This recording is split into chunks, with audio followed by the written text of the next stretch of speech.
So happy మిమ్మల్ని స్టూడియోకి మీరు వచ్చినందుకు చాలా ఆనందంగా ఉంది. ఎందుకంటే మీది అపారమైన అనుభవం, ఎన్నో సినిమాలు అన్ని లాంగ్వేజెస్లో పనిచేశారు, గొప్ప గొప్ప సినిమాలు రాశారు. అది నాకు మీరంటే ఉండే ప్రత్యేకమైన గౌరవం ఏంటంటే ఒక సిరివెన్నెల, స్వాతిముత్యం ఇలాంటి సినిమాలు, అభిలాష, ఛాలెంజ్, మరణోదంగం అండ్ పడయప్ప, తమిళ్ పడయప్ప, ఇవన్నీ చాలా గొప్ప ప్రయాణం ఇది. ఒక్కసారి మీరు వెనక్కి తిరిగి చూసుకుంటే ఇప్పుడు మీరు అంత బిజీగా లేరు, టు బి వెరీ ఆనెస్ట్.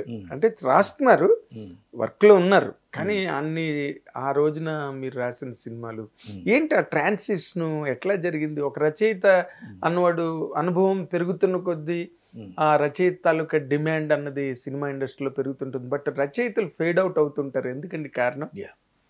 ఇవాళ ఇండస్ట్రీలో నాతో పాటు రాసిన వాళ్ళు పరచూర్ బ్రదర్స్, సత్యానంద్ గారు, వాళ్ళతో పాటు నేను, సాయినాథ్, అంటే 100 సినిమాలు దాటిన వాళ్ళు తక్కువ మందే ఉన్నాం. అవును. ఇవాళ కూడా ఒక 4 సినిమాలు భక్త కన్నప్పతో సహా చేస్తున్నాను నేను. అవునులేండి. దేవుడి దయ వల్ల ఎవ్రీ ఇయర్ 3 ఫిల్మ్స్ 4 ఫిల్మ్స్ చేస్తున్నాను. అవును. బట్ పెద్ద హీరో సినిమా అనేది నాకు దాదాపు రాఖీ తర్వాత చేయలేదు. అందుకే యువర్ రైట్. ఇక్కడ ఏమవుతుందంటే మేము వచ్చినప్పుడు 84లో నాకు ఫస్ట్ సినిమా సితారా, స్వాతిముత్యం, స్వయం కృషి, స్వర్ణకమలం, ఛాలెంజ్, మన్నముదంగం, ఇట్లా వరుస పెట్టి బోల్డ్ పెద్ద లిస్టు. అందులో స్వర్ణకమలం కానీ, స్వాతిముత్యం కానీ, చాలా బాగా మంచి పేరు వచ్చింది. ఛాలెంజ్ లాంటిది అటు చిరంజీవి సినిమాలు, ఇటు విశ్వనాథ్ గారి సినిమాలు, అటు వంశీ సినిమా చేయటం అనేది గ్రేట్ విషయం, కుదిరింది అంతే. అదే సమయంలోనే ఒక మహేష్ భట్ క్రిమినల్ చేయటం, అటు హిందీకి వెళ్ళటం ఆయన ద్వారా, అలాగే కెఎస్ రవికుమార్తో విలన్ చేయటం, ఆయనతో పంచతంత్ర, తెనాలి, తమిళ్లో పడయప్ప వర్క్ చేయటం, రజనీకాంత్, ఇలా జరిగింది. నేను ఇప్పుడు ఏమంటానంటే ఆ రోజుల్లో మేము లైమ్ లైట్లోకి వచ్చినప్పుడు కూడా వడ్డపాటి రాధాకృష్ణ గారు కానీ, లేదు ఆత్రేయ గారు కానీ, ఈవెన్ ఆరుద్ర గారు, వీళ్ళందరూ రాస్తుండేవారు. ఒకసారి ఆత్రేయ గారు అయితే మా ఇంటికి వచ్చారు, ప్రేమాన్ సినిమా తీస్తూ రామనాయుడు నన్ను పిలవకుండా నువ్వు వెళ్ళడం వెంటనే బుద్ధి ఉందా అని. అవునా? సురేష్ కృష్ణ వెళ్ళి అడిగట, నాకు తెలియదు, ఆ రైటర్ని అడగలేదు, రామానాయుడు గారిని అడిగాను.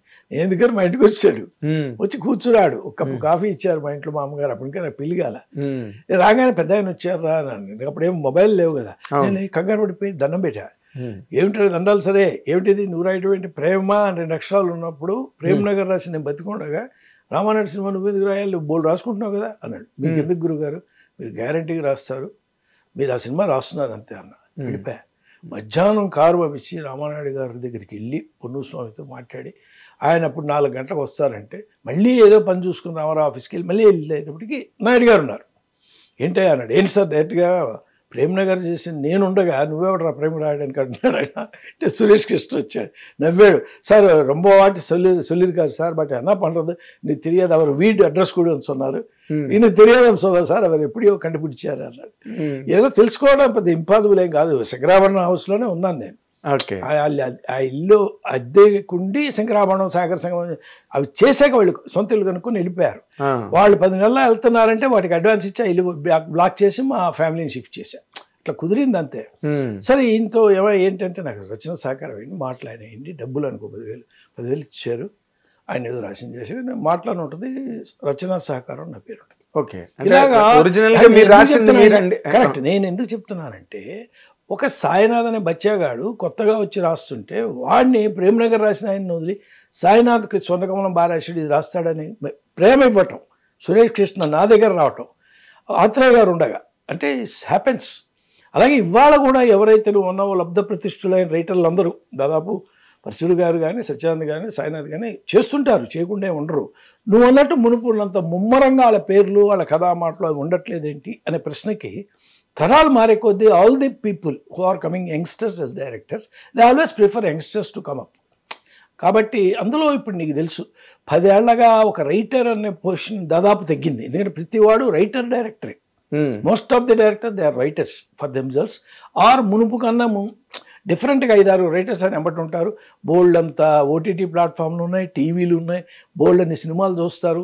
కథ ఇవ్వాల్సిన అవసరం కానీ డైలాగులు ఎవరో రాయాల్సిన అవసరం లేదు, వాడే రాసుకోగలడు. కంట్రిబ్యూషన్ బోల్డ్ అంత ఉంది. మునుపులా లేదు. మేము ఉన్నప్పుడు రైటింగ్ అనేది డిఫరెంట్ ప్రొఫెషన్. రైటర్ అనేది డిఫరెంట్ ఫ్యాకల్టీ. వాడిని పిలిస్తే వాడు వచ్చి డిస్కస్ చేయాలని అట్లా ఉండేది. బట్ 2000 నుంచి మెల్లిగా మారింది. యమా ఫాస్ట్గా 20 నుంచి యమా ఫాస్ట్గా మారింది. డైరెక్టర్లే కథలు తయారు చేయడం, డైరెక్టర్లే స్క్రిప్ట్ డైలాగ్ రాసుకోవడం, అప్కమింగ్ డైరెక్టర్లే అసిస్టెంట్గా ఉండి వాళ్ళు హెల్ప్ చేయడం. Writer and director is a common thing. అంటే పూర్వం అనేవారు కదా, స్క్రీన్ ప్లే డైరెక్షన్ అంటే ఇంటి పేరులా పెట్టుకుంటారు, స్క్రీన్ ప్లే రైటర్సే చేసేవాళ్ళు స్క్రీన్ ప్లే, కానీ స్క్రీన్ ప్లే అని డైరెక్టర్ పెట్టుకునేవారు. కరెక్ట్. అట్లా రైటర్స్ కి లబ్ధ ప్రతిష్ఠలు అయినా కూడా అది ఎవరు, పైగా ఆయన జోలికి మనం ఎందుకు, ఆయన ఎప్పుడో స్వాతిముత్యం రాశారు, లేదా పెద్ద సినిమాలు అప్పుడెప్పుడో రాశారు, ఇప్పుడు వెళ్తే ప్రొడ్యూసర్కేమో ఎన్ని లక్షలు అడుగుతాడు అని కంగారు ఉంటుంది, డైరెక్టర్కి ఏమో పాత ఆయన వెళ్ళి మనం రెస్పెక్ట్ ఇచ్చి మరి గబుక్కను మారిస్తే బాగోదా, బాగుంటుందా, ఇవన్నీ ఉంటాయి. ఆయన ఫ్రాంక్గా ఉంటాడు, అప్డేటెడ్గా ఉంటాడు, డైలీ థియేటర్లోనే సినిమాలు చూస్తాడు. సాయినాథ్ అనేవాడు అని నాతో ట్రావెల్ చేసిన వాళ్ళకి తెలుస్తుంది. డబ్బులు కూడా పింటూ ఎలిఫెంట్. ఇప్పుడు 35 లక్షల కోట్ల ఒక థర్మల్ స్టేషన్ ఇవ్వగలిగిన రిలయన్స్ వాళ్ళు ఆ రిలయన్స్ స్టోర్లో 3 రూపాయల కొత్తిమీర కట్ట కూడా అమ్ముతారు. వాళ్ళు నాకు ఆదర్శం.